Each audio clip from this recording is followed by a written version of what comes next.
প্রণয়ের অমল কাব্য লেখক সোহাগ গল্পের ১২তম অংশ। তোমরা আমাকে বাচ্চা ভাবলেও আমি কিন্তু অনেক কিছু বুঝি, বুঝলে?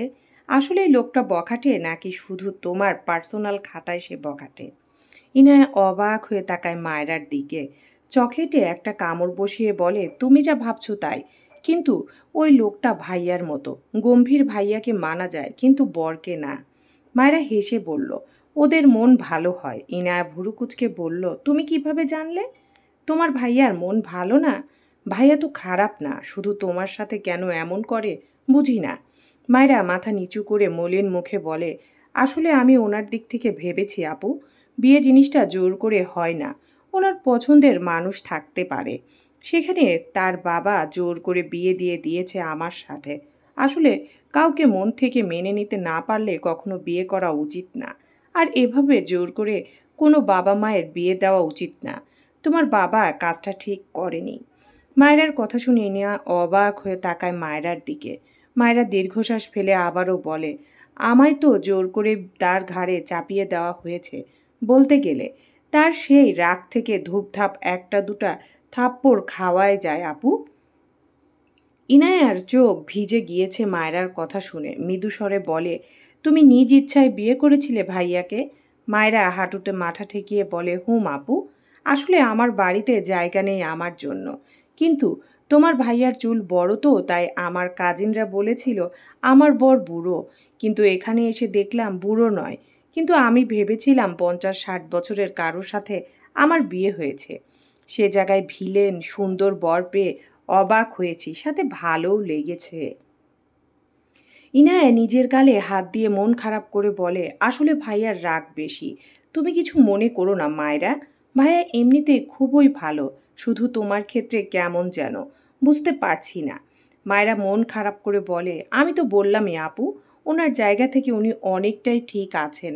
বাবা আর তুমি আমায় কত ভালোবাসো, এই বাসায় এসে তোমাদের ভালোবাসা পেয়ে আমি অনেক ভালো আছি, বুঝলে? ইনায়া চুপ করে রইল। মায়রা নিজেকে স্বাভাবিক করে মৃদু হেসে বলে, আপু, চকলেটগুলো কি খেতে পারি? ইনায়া রেগে বলে, তুমি পারমিশন কেন নাও মায়রা? বড় বোন বলো, অথচ পর্দের মতো আচরণ করো।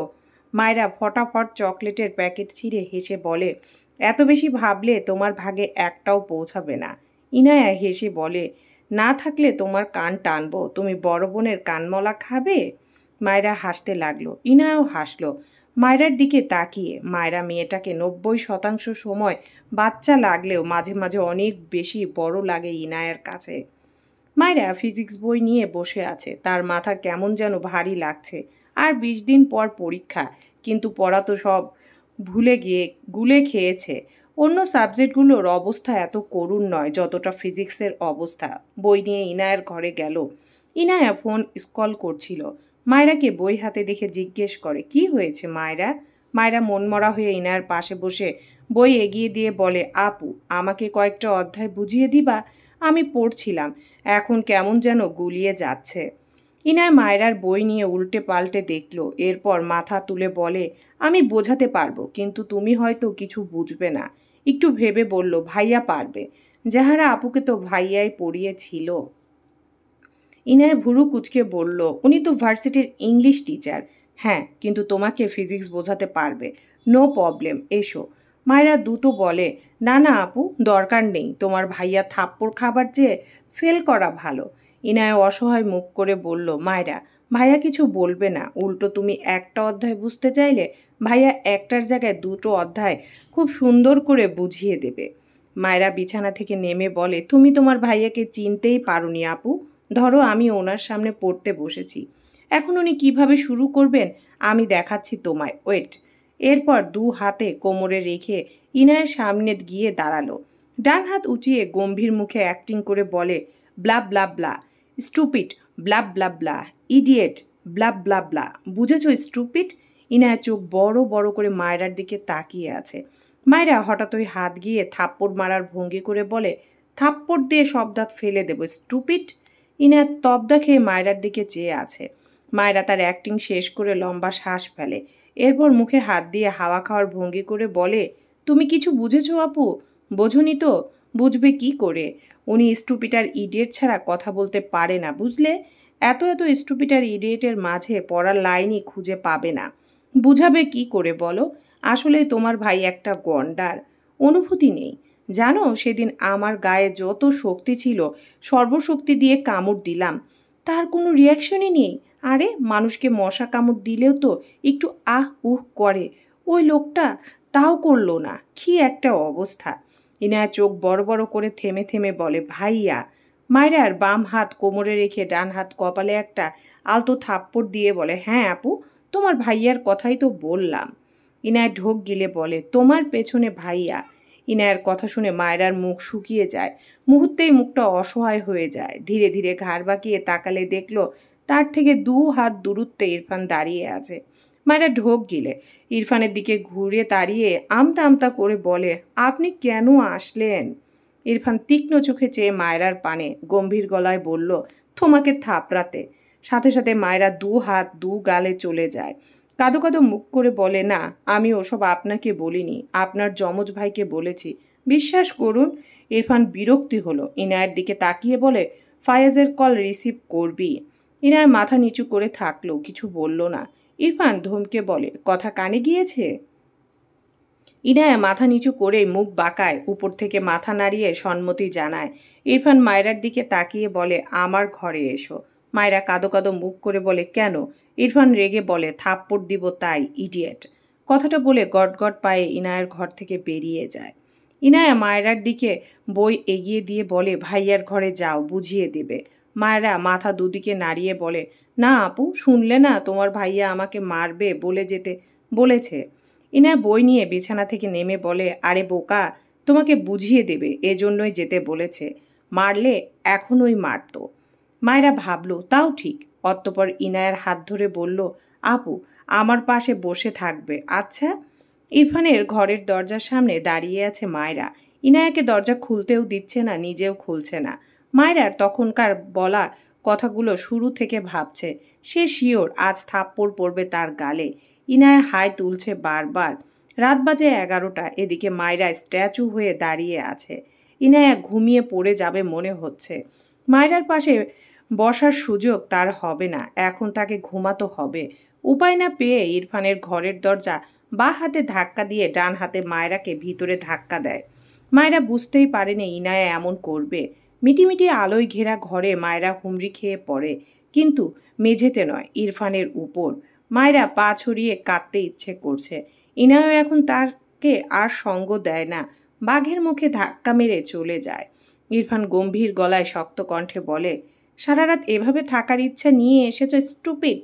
মায়রা দ্রুত ইরফানের থেকে দূরে সরে দাঁড়ায়। ইরফানের পরনে শার্ট নেই। মায়রা এদিক ওদিক তাকিয়ে বলে, আপনার জামা কাপড় নেই? ইরফান কফির মগে চুমুক দেয়, কিছু বলে না। মায়রার মনে হলো সে ফেল করবে। একবার ফেল করলে কিছু হবে না। এই গন্ডারের কাছে পড়ার ইচ্ছে নেই। উল্টো ঘুরে যেতে নিলে ইরফান তার আগে এগিয়ে গিয়ে তার ঘরের দরজা লক করে দেয়। মায়রা থতমত খেয়ে তাকায়। ইরফান ঘরের বড় লাইট জ্বালিয়ে সোফায় বসে সামনের টেবিলে কফির মগ রেখে বলে, কাম। মায়েরা এগিয়ে গেলে সোফার ছোট টুল বসে ইরফানের দিকে বই এগিয়ে দিয়ে কোমরের ডান হাত দিয়ে বলল, আপনি শার্ট পরুন, নয়তো আমি আপনার কাছে পরব না। মায়রার ইরফান মায়রার কথার পাত্তা দিল না। বই উল্টে পাল্টে দেখে বলে, জীবনে বই খুলেছিলে? মায়রা আমতা আমতা করে বলে, হ্যাঁ, আমি পড়েছি, শুধু দাগাইনি। এর পিছনে একটা মহৎ কারণ আছে, আর সেটা হলো বইটা অনেক কষ্ট করে ছাপিয়েছে মানুষ। আমি তাদের কষ্ট করে করা কাজকে সম্মান করতে বইটা নতুন রেখেছি, বুঝলেন? একটা দাগও লাগাতে দেইনি। ইরফান বিরক্ত হয়ে মায়রার দিকে তাকিয়ে দাঁতে দাঁত চেপে ধমকের সরে বলল, থাপ্পড় দিয়ে সব দাঁত ফেলে দেব, স্টুপিড। এক্সাম 2 সপ্তাহ পর, আর তুমি ফাজলামো করছো এখনো? ইরফানের ধমকে মায়রা কেঁপে ওঠে। এদিক ওদিক তাকিয়ে কিছু একটা ভেবে বলে, কখনো শুনেছেন কোনো টিচার স্টুডেন্টকে খালি গায়ে পড়ায়? আপনিও তো পড়ানোর নাম করে খালি গায়ে বসে আমার দাঁত ফেলে দিতে চেয়ে ফাজলামো করছেন। ইরফান রাগে হাতের বই ছুঁড়ে মারল। মায়েরা ভয় পেয়ে বসা থেকে উঠে দাঁড়ায়। ইরফান চোখ বুজে কয়েকবার শ্বাস নিল, বা হাতে ঘাড় ডলে খানিক চুপ করে রইল। এরপর চোখ খুলে শক্ত কণ্ঠে বলে, সিট। মায়েরা ঢোক গিলে আবারও আগের জায়গায় বসে, মুখে হাত দিয়ে আছে, কথা বলা যাবে না, কিন্তু সে মুখ খুললে যে ব্রেক থাকে না। ইরফান একটা জেল পেন নেয়, সাথে একটা খাতা মিলে মায়রাকে ইম্পর্টেন্ট চ্যাপ্টার মৌলিক ব্যাপারগুলো থেকে বোঝাতে শুরু করলো। মায়রা ভীষণ মনোযোগী হয়ে শুনছে, বোঝার ফাঁকে ফাঁকে ইরফানের দিকে তাকায়। ইরফান ভীষণ সিরিয়াসভাবে বোঝাচ্ছে। মায়রা আড়ালে একটু হাসে, পেছনের দিকে তাকিয়ে বিড়বিড় করে, বুড়ো জামাই থেকে ভিলেন জামাই, মূর্খ থেকে চরম লেভেলের বিলিয়েন্ট জামাই বের হয়ে আসলো। আয় হায়, আমার তো কপাল খুলে গেল রে। সে সময় ইরফান মায়রার দিকে ভুরু কুঁচকে তাকায়। মায়রাকে একা একা বিড়বিড় করতে দেখে রেগে বোম হয়ে যায়। এই ইডিয়েটকে সে বোঝাচ্ছে, আর এ একা একা কথা বলছে। ধমকে বলে ওঠে, হোয়াট হ্যাপেন্ড? মায়রা থতমত খেয়ে বুকে থুতু দিয়ে বলে, কিছু না কিছু না। ইরফান আড়াআড়িভাবে দু হাত গুজে গম্ভীর গলায় বলে, বোঝাও। মায়রা অসহায় মুখ করে খাতার দিকে তাকায়। একটুর জন্য মনোযোগ দেয়নি, তাতেই লোকটা ধরে নিল। বাকি 2 ঘন্টা যে মনোযোগ দিল। ইরফান রেগে বলে, কিছু বলছি আমি। মায়রা খাতার দিকে তাকায়। বর্তনীর অধ্যায় এটা, সিরিজ সার্কিট আর প্যারালাল সার্কিটের আঁকাবাঁকা চিত্র। মায়রা তো এসব ভুলে গিয়েছিল বলেই এসেছিল, কিন্তু এখন এই জায়গায় এসে মনোযোগটা বিচ্ছিন্ন হয়ে গেল। মাথা তুলে ইরফানের দিকে তাকায়। ইরফান তীক্ষ্ণ চোখে মায়রার দিকে চেয়ে। মায়রা জিভ দিয়ে ঠোঁট ভিজিয়ে বলে উঠল, বিসমিল্লাহ। ইরফান ভুরু কুঁচকে বলে, হোয়াট? মায়রা মেকি হেসে বলে, প্রিপারেশন নিলাম। শুনুন, আমি আপনাকে বোঝাচ্ছি। প্যারালাল মানে হলো গম্ভীর, রাগী, বদমিজাজি, লালিত চোখজোড়া এক টিচার তার স্টুডেন্টকে প্রতিনিয়ত বলতে থাকবে, স্টুপিড, ইডিয়েট, থাপ্পড় দিয়ে দাঁত ফেলে দেব। এইভাবে সেই লাল টিচার স্টুডেন্টকে প্যারা দিতে থাকবে। এটাই হলো প্যারালাল। কথাটা বলে ইরফানের দিকে তাকালে দেখল সত্যি সত্যি ইরফানের চোখ লাল হয়ে গিয়েছে। মায়েরা ঢোক গিলল। আমতা আমতা করে বলল, উদাহরণস্বরূপ আপনি লালিত চোখের অধিকারী টিচার, আর আমি সেই অসহায় প্যারামরি স্টুডেন্ট। ইরফান ডান হাত মুষ্টিবদ্ধ করে রেখেছে, চোখ মুখ অস্বাভাবিক শক্ত। মায়েরা আবারও আমতা আমতা করে বলল, আমি জানি আমার সংজ্ঞা ভুল, কিন্তু আমি তো যৌক্তিক কথাই বলেছি, আর বিজ্ঞান মানেই যুক্তি। যুক্তি ছাড়া বিজ্ঞান কথা বলে না, আমিও বলিনি। ইরফান রাগে চিৎকার করে বলে, what the hell are you? কথাটা বলে টেবিলের উপর একটা পাঞ্চ মারে। মায়েরা কেঁপে ওঠে, দ্রুত বসা থেকে দাঁড়িয়ে যায়। ইরফান রাগে মাথার চুল টেনে ধরল, আর নিতে পারছে না এই বাচালকে। মায়েরা বুঝেছে তার মুখের ব্রেক ভেঙে অনেক কিছু বলে ফেলেছে, আর এখানে থাকা যাবে না। পা টিপে টিপে দরজার কাছে যায়, কিন্তু দরজা খুলতে পারছে না। ইরফান বসা থেকে দাঁড়িয়ে মায়রার পিছনে গিয়ে দাঁড়ায়। মায়রা বুঝতে পেরে দরজার সাথে লেগে যায়। ইরফান ঝটকা মেরে মায়রাকে তার দিকে ফেরায়। মায়রার চোখে পানি জমে গিয়েছে। ইরফানের রাগ দেখেই মেয়েটা এত ভয় পাচ্ছে, না জানি তাকে কি করবে। মায়রা ইরফানের লাল চোখ দেখে আবারও চোখ সরিয়ে নেয়। ইরফান কিছু বলল না। মায়রার হাত ধরে টেনে এনে জোর করে সোফায় বসালো। এরপর মায়রার গা ঘেঁষে সেও বসলো। টেবিলের উপর থেকে স্কচ টেপ নিয়ে খুব শান্তভাবে মায়রার মুখে লাগিয়ে দিল। মায়রা বাধা দিতে চায়। ইরফান মায়রার 2 হাত পেছনে নিয়ে তার বাঁ হাত দিয়ে শক্ত করে ধরে রাখে। মায়রা ঘাড় বাঁকিয়ে চোখ বড় বড় করে তাকিয়ে থাকে ইরফানের দিকে। ইরফান ডান হাতে খাতায় এগিয়ে আনে জেল পেন।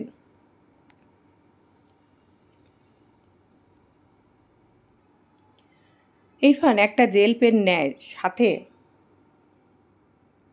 তুলে নিয়ে শান্ত স্বরে বলে, সব কমপ্লিট করে তবেই ঘরের বাইরে পা রাখবে। That's final. মায়েরা অবাক হয়ে চেয়ে থাকে। ইরফানের বাঁ পাশে সোফায় মাথা তুললে ইরফানের মুখের বাঁ পাশটায় তার চোখে পড়ে। ইরফান ঘাড় বাঁকিয়ে মায়রার দিকে তাকিয়ে রেগে বলে, আমার মুখে বোঝাচ্ছে স্টুপিড? মায়রা চোখ সরিয়ে নেয়। তার চোখে জমানো অশ্রু গাল বেয়ে গড়িয়ে পড়ে। ইরফান দীর্ঘশ্বাস ফেলে মায়রার মুখ থেকে কস্টেপ খুলে দেয়, তবে হাত ছাড়ে না। মায়রাও আর কথা বলে না, দৃষ্টি খাতার পানে রাখে। ইরফান চুপচাপ বোঝানো শুরু করে। ভার্সিটি ক্লাস শেষে ফারহা ক্লাসরুম থেকে বাইরে বেরিয়ে আসে। কিছু দূর হাঁটলে ইরফানের সঙ্গে দেখা হলেই ইরফানকে সালাম দেয়। ইরফান উল্টো ঘুরে ফারহাকে দেখে সালামের উত্তর নেয়। অতঃপর বলে, ফাইজ কোথায়? ফারহা মাথা নাড়িয়ে বলে, ভাইয়ার আমাকে নিতে আসার কথা, কিছু বলবেন? ইরফান পকেটে হাত রেখে বলে, আমার কল রিসিভ করছে না, ওকে বলবে ফোন চেক করতে। ফারহা মাথা নাড়িয়ে সম্মতি দিয়ে বলে, জি আচ্ছা ভাইয়া। এই বলে এগিয়ে যায়। রাস্তার পাশে দাঁড়িয়ে থাকে বেশ কিছুক্ষণ, কিন্তু তার ভাইকে না দেখে বিরক্ত হয়। তার পাশে ক্লাসের একটা মেয়ে এসে দাঁড়ায়। কার জন্য অপেক্ষা করছো? ফারহা রাস্তার দিকে তাকিয়ে বলে, ভাইয়া। কথাটা বলতেই কয়েক হাত দূরত্ব থেকে শুদ্ধ ডাকে, এই যে মেয়ে, এসো। ফারহা বিরক্ত হয়ে শুদ্ধর দিকে তাকিয়ে চোখ সরিয়ে নেয় সাথে সাথে। তার পাশের মেয়েটা অবাক হয়ে বলে, এটা তো আমাদের স্যার, তোমাকে ডাকছে কেন? আমার ভাই হয় তাই। এরপর ফারহা হাত নেড়ে বলে, আসছি, বাই। ততক্ষণে শুদ্ধ ফারহাদের অনেকটা কাছে এসে দাঁড়িয়েছে। ফারাহের পাশের মেয়েটাকে শুদ্ধকে সালাম দিয়ে পাশ কাটিয়ে চলে যায়। শুদ্ধ ভুরু কুঁচকে বলে, লেট করছো কেন? ফারাহ মাথা নিচু করেই বলে, কেন ডাকছেন? শুদ্ধ ফারহার দিকে আর একটু এগিয়ে এসে বলে, চোখের দিকে তাকিয়ে কথা বলতে হয়, এটা ভদ্রতা। ফারাহ মাথা নিচু করেই বলে, মানুষকে অকারণে ব্লেম না দেওয়াটাও ভদ্রতা। শুদ্ধ ঠোঁট বাঁকিয়ে একটু হাসল। গতকাল ইরফানের উপর বিরক্ত হয়ে এই মেয়েকে একটু তেরা কথা বলেছে, অমনি আর তাকাচ্ছে না। গলা ঝেড়ে গম্ভীর গলায় বলল, শোনো, আমি তোমার টিচার, তাই আমার ভুল না ধরে নিজের ভুল শোধরাও। এবার ফারাহ মাথা তুলে রেগে তাকাতেই শুদ্ধর দিকে। শুদ্ধ ফারার দিকে চেয়ে আছে। ফারাহ রেগে বলে, সেটা ভার্সিটির গণ্ডিতে, এখানে নয়। আপনি জানতো আমায় বিরক্ত করছেন কেন? শুদ্ধ রাগান্বিত স্বরে বলে, থাপ্পড় খাবে মেয়ে। উঁচু গলা আমার পছন্দ নয়। ফারাহ মাথা নিচু করে নেয়। শুদ্ধ মৃদু হেসে বলে, গাড়িতে গিয়ে বসো। ভাইয়া আসবে। আসবে না, নিষেধ করে দিয়েছি, তুমি আমার সাথে যাবে। ফারাহ ভীষণ রেগে যায়। আবারও মাথা তুলে দাঁতে দাঁত চেপে বলে, আমি আপনার সাথে যাব না। শুদ্ধ প্যান্টের পকেটে হাত গুজে আরও খানিকটা এগিয়ে আসে ফারার দিকে। ভাবলেশহীনভাবে বলে, তোমাকে আমার সাথেই যেতে হবে। ফারাহ আবারও রেগে বলে, আমি জীবনেও আপনার সাথে যাব না। শুদ্ধর মেজাজ বিগড়ে যায়। ফারহার হাত ধরে শক্ত করে ফারহা অবাক হয়ে বলে, আরে আমার হাত ছাড়ুন। শুদ্ধ শুনল না, পায়ের গতি বাড়িয়ে গাড়ির দিকে এগিয়ে যায়। ড্রাইভিং সিটের পাশের দরজা খুলে বলে, উঠে বসো। ফারহা শক্ত হয়ে দাঁড়িয়ে থাকে। শুদ্ধ রেগে শক্ত কণ্ঠে বলে, ফারহা, আমার ধৈর্যের পরীক্ষা নিও না। থাপ্পড় খেতে না চাইলে চুপচাপ বসো। ফারাহের চোখ টলমল করে ওঠে। শব্দ করে গাড়ি উঠে বসে। শুদ্ধ দীর্ঘশ্বাস ফেলে ড্রাইভিং সিটে গিয়ে বসে। আর চোখে একবার ফারহার দিকে তাকায়। এরপর গাড়ি স্টার্ট দেয়। কিছু দূর গিয়ে হঠাৎই শুদ্ধ আবেগী স্বরে বলে ওঠে, মেয়ে যার ভেতরে পড়ে সেই বোঝে, যে পোড়ায় সে বোকা সাজে। ফারহা চোখ বুজে আছে। শুদ্ধ গাড়ির স্পিড বাড়ায়। ঠোঁটের কোণে মৃদু হাসির রেখা। লং ড্রাইভে যেতে চাইছো? শুদ্ধর কথা শুনে ফারহাদ চোখ মেলে তাকায়। শুদ্ধ স্টিয়ারিংয়ে ডান হাত রেখে ফারহার দিকে তাকিয়ে বলে, আমার বইয়ের হকে আবারও ভাগ বসাতে চাইছো? কি সাহস, কি সাহস! ফারাহের ইচ্ছে করলো এই লোকের সবগুলো চুল ছিঁড়ে ফেলতে। গাড়ি থামানো। ফারহা বাম দিকে তাকালো, দেখলো তাদের বাড়ি পৌঁছে গিয়েছে। শুদ্ধর দিকে তাকালোই না আর, দ্রুত গাড়ি থেকে নেমে দাঁড়ালো। শুদ্ধ কিছু বলল না। ফারহা তার বাড়ির দিকে এগিয়ে যায়। শুদ্ধ ছিটে মাথায় এলিয়ে চোখ বুজে শব্দ করে গেয়ে ওঠে, পাখি আমার নিঠুর বড়, মনও বোঝে না। আমার ভাঙা খাঁচা পড়ে আছে, সে তো আসে না। পোড়া মনে ভালোবাসা বাসা বাঁধে না। ফারাহের চোখ থেকে পানি গড়িয়ে পড়ে। বা হাতে সে পানি মুছে নেয়। পায়ের গতি বাড়ায়। একসময় দৌড়ে চলে যায় বাসার ভেতর। পেছন থেকে মৃদু সুরে কণ্ঠ ভেসে আসে, পোড়া মনে ভালোবাসা বাসা বাঁধে না, চলবে ইনশাআল্লাহ।